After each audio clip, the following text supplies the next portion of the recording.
Hi there. Good morning, everybody. I want to welcome you here to the Prog Monster. My name is Murph. I am the host of this show, a show dedicated to progressive rock and other forms of rock music. So we're here today with the series we're running for the month of April, which is my 30 favorite rock bands which have a prog influence in them.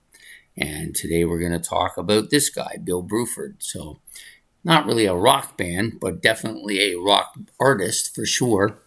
Has quite a bit of different elements to his music. I tend to think of Bill as a pop, I tend to think of him as a rock artist and a jazz musician who uses his jazz influence in his music. So maybe a bit more of a jazz fusion type guy. Some of his stuff is very jazzy. So to me, he's a jazz musician first.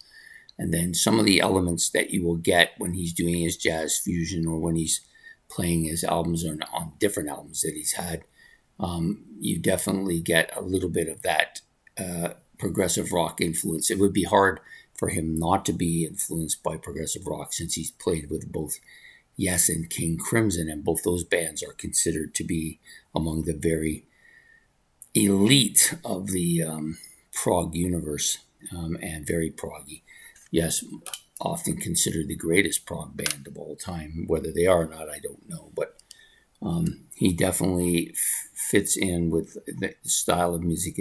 This album here is quite a bit more fusiony than it is progressive, in my opinion. But definitely has that element in his music.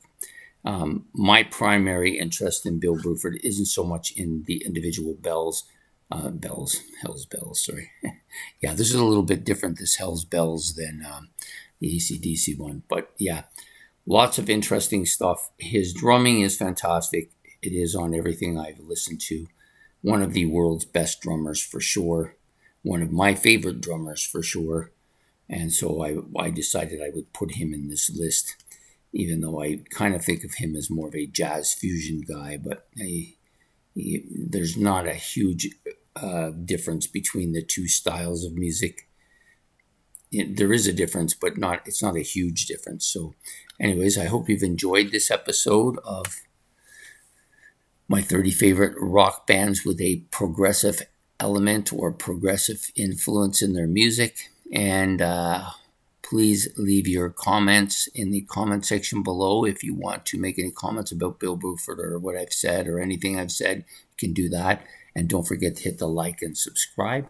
And we will see you next week, or actually next week, tomorrow with another episode. So take care and have yourself a good one, and goodbye.